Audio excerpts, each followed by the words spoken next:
Hey, it's Netta, and I'm so excited to tell you that I've made a brand new quiz just for you called the Cravings Quiz. It's a quick 10-question quiz that I designed to get you thinking more deeply about your cravings, because the first step to feeling more in control around food, especially sugar, is to be aware of how cravings affect you. And whereas most quizzes give you generic feedback, I'm offering to give you specific, personalized feedback and practical tips to help you turn theory into action. So go to aftersugarclub.com and click on the big green button to do the quiz today and to take the first step so that you can get rid of cravings.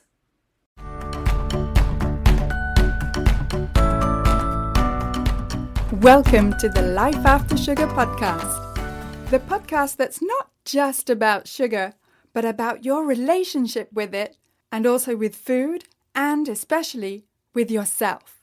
So if you want to discover your life after sugar and hear inspiring stories from all kinds of people who also cut out sugar in their way, at their pace, for their own reasons, this is the podcast for you.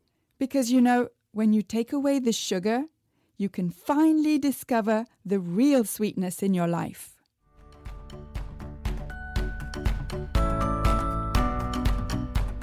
I'm your host, Netta Gorman, and in today's episode, I want to talk to you about willpower, because it's a question that I get very often about just how difficult it is to have enough willpower to live a sugar-free life in the long term. So I'll talk about whether willpower even has anything to do with living sugar-free. We'll get to that in just a minute. But first, I just wanted to tell you that if you're looking for some free resources, then I have plenty for you. First, download my 5 tips to get rid of cravings. And those 5 tips may not be what you think they are. So go to aftersugarclub.com and download your 5 tips today. Come check out the Life After Sugar Facebook page and subscribe to the Life After Sugar YouTube channel, as well as my Instagram account at MyLifeAfterSugar, which is where you'll get all kinds of inspiration so that you can see that it's perfectly possible to live a happy and active life even if you don't eat sugar. You can also check out my TikTok account at Netta_lifeaftersugar.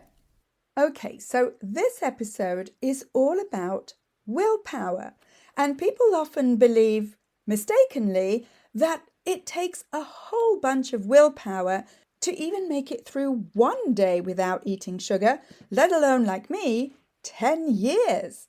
So I have to tell you that I'm really not that strong. I don't have more willpower than the average person, and I'm certainly not some unicorn that suddenly found an untapped source of willpower just because I cut sugar.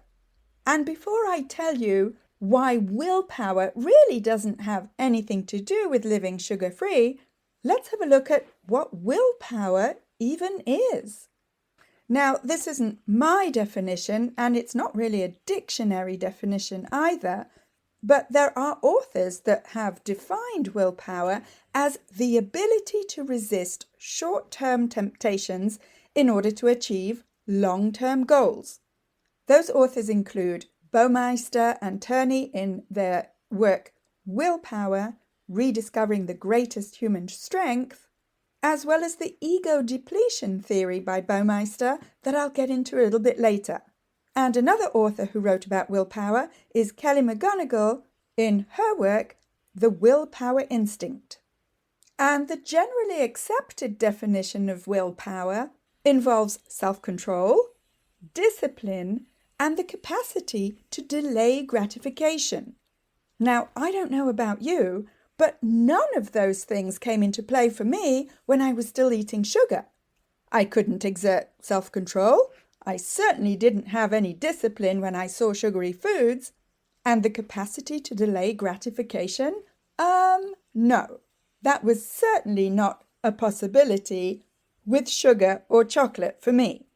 And knowing that psychologically willpower is linked to the prefrontal cortex of the brain, which regulates decision-making and impulse control, didn't help me whatsoever.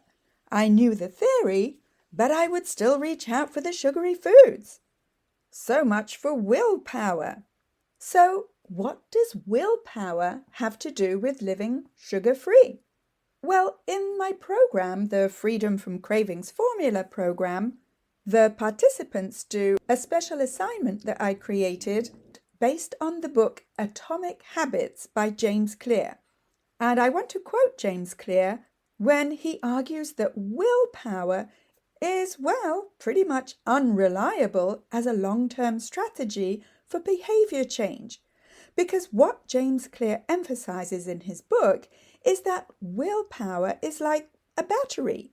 It depletes with use, making it an unsustainable tool for habit change, and also that your environment shapes willpower.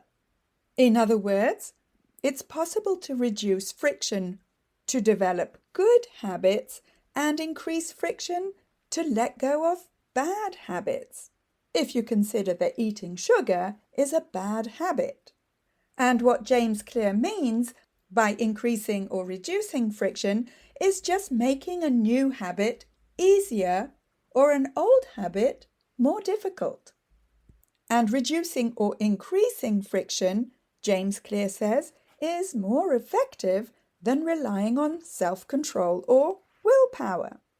And James Clear in his book Atomic Habits also says that instead of forcing willpower, lasting change comes from shifting identity. In other words, instead of saying, I'm a chocoholic, or I'm the world's #1 sweet tooth, like I used to, saying, I'm sugar-free, or I don't eat sugar. And this whole notion that willpower is a finite resource that can be depleted with use is echoed in Willpower, Rediscovering the Greatest Human Strength by Roy Baumeister. And he says that willpower is like a muscle. It gets tired when overused, but it can also be strengthened over time. And Baumeister makes the link between glucose and willpower. In fact, he says that because self-control relies on energy, low blood sugar weakens willpower. And those highs and lows in your blood glucose when you're eating sugar could be why you struggle with willpower. Another factor is decision fatigue, which means that making too many decisions drains willpower, making us more likely to give in to temptations later. So if you're spending your days making 101 different decisions, then by the time it comes to the evening, you have no more energy left to exert your willpower and say no to those sugary foods. Makes sense, right? And so both the author Kelly McGonigal in her book The Willpower Instinct and James Clear suggest that systems and habits are far more effective than relying solely on willpower. And they're not the only ones to say that, especially when it's willpower around sugar. I'll tell you more about that right after this short break.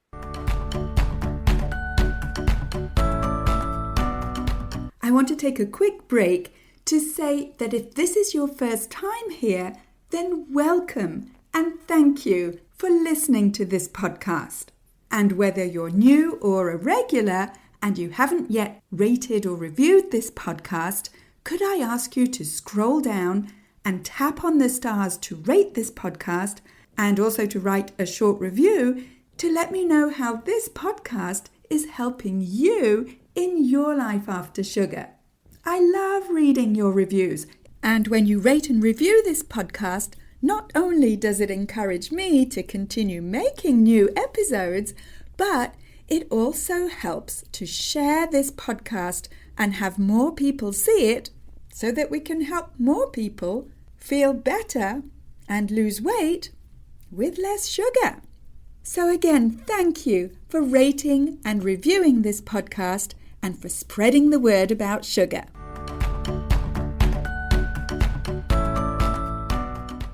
So in this episode, I'm talking about willpower because it is a question that comes up often from my listeners. And before the break, I mentioned Kelly McGonigal in her book, The Willpower Instinct. Now, she offers a more optimistic view of willpower than Baumeister, and she describes willpower as three things: the ability to say no, the ability to take action, and the ability to remember long-term goals. And she says that stress weakens willpower and that under stress, people default to bad habits. So managing stress is also crucial. And she has what she calls a pause and plan response, which is instead of reacting impulsively, like reaching out for something sugary when we are stressed, it's possible to train yourself to pause and to reflect, and this can strengthen willpower. And it doesn't have to be a super long pause. Sometimes even a second or two can do it. And I want to talk about the willpower gap. Now, this is an approach or a theory from Susan Peirce Thompson of Bright Line Eating. And by the way, she was on my podcast on episode 125. Susan Peirce Thompson has a PhD in brain and cognitive sciences from the University of Rochester, and she's a former associate professor of brain and cognitive sciences and an expert in cognitive psychology, neuroscience, and food addiction, especially sugar addiction. And Susan herself is very public about the fact that she used to be a sugar addict and has been sugar-free for decades. And Susan offers a unique perspective on willpower, particularly in relation to sugar addiction. Thanks to her research on decision fatigue and self-control, she emphasizes bright lines, which are clear, non-negotiable rules that reduce the need for willpower in daily choices. That's why her program is called Bright Line Eating. And for Susan, like for thousands of others, these 4 bright lines help them overcome their sugar addiction. Number 1, no sugar. Number 2, no flour. Number 3, measure and weigh portions. And number 4, eat at set times. Now, this might feel restrictive for some of you, and it would be for me too. But for many people, these 4 bright lines are actually liberating, freeing, because they reduce or eliminate the need for willpower. Susan Peirce Thompson explains that for certain types of food addicts, these 4 bright lines work because they remove decision fatigue. There's no grey areas and therefore no need for willpower because you're not really deciding anything. You're following the rules. And she says they also rewire the brain by breaking addictive food patterns and strengthening discipline, as well as creating automatic habits by making healthy eating effortless over time. This is what she calls automaticity. Not eating sugar, and in Susan Peirce Thompson's case, not eating flour and sweeteners either, becomes like second nature. And like James Clear says, it becomes your identity. And from the food addiction and neuroscience point of view, Thompson's research shows that sugar and flour hijack the brain's reward system, making moderation and willpower nearly impossible. Maybe not for everybody, because we're all different, but you might relate to what Susan Peirce Thompson is describing. I certainly do, even if I don't follow her 4 bright lines. And Susan Peirce Thompson talks about the willpower gap, which refers to the idea that our willpower is a limited resource. And when faced with food addiction, especially to sugar and flour, we experience a gap between what we know is healthy and what we actually choose to do. And as Roy Baumeister suggests, Susan Peirce Thompson also posits that willpower is finite and that it can be depleted after multiple acts of self-control, and this depletion makes it harder to resist future temptations. And Susan Peirce Thompson describes food addiction as depleting willpower, because these highly processed foods that contain sugar and flour hijack the brain's reward system and make cravings stronger and self-control weaker. And this results in what she calls a persistent willpower gap, where you may know that eating sugar is unhealthy, but the urge to eat it is overpowering. And she explains that this willpower gap is wider because of the nature of addictive foods. And unlike other temptations, like maybe alcohol or cigarettes, addictive foods like sugar and flour and the foods that contain them require more effort to resist because they're everywhere and they're socially acceptable or even encouraged.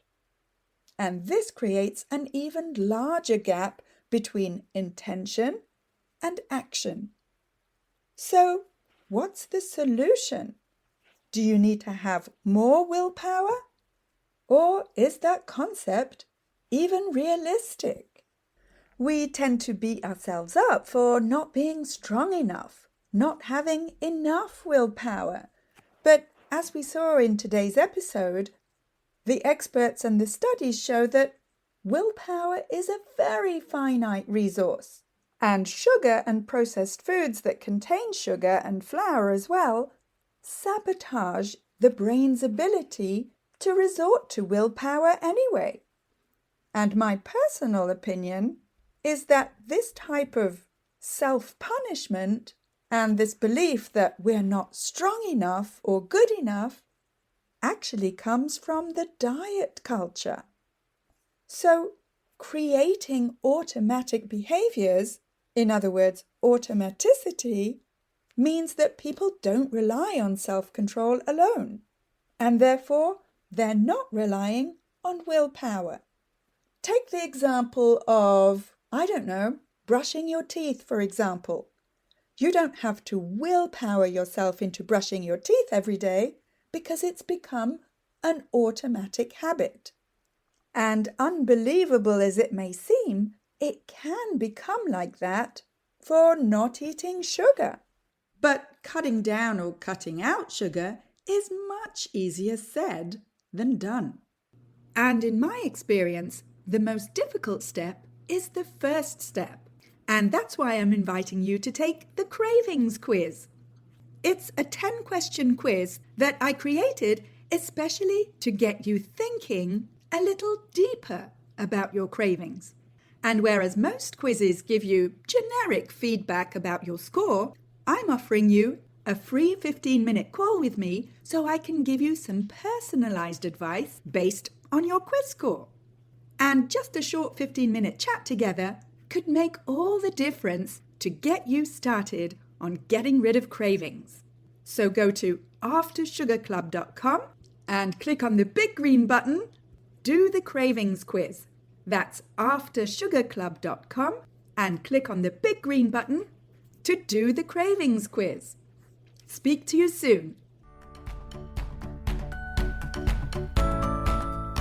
That's it for this week. Keep in touch and see you soon for another episode.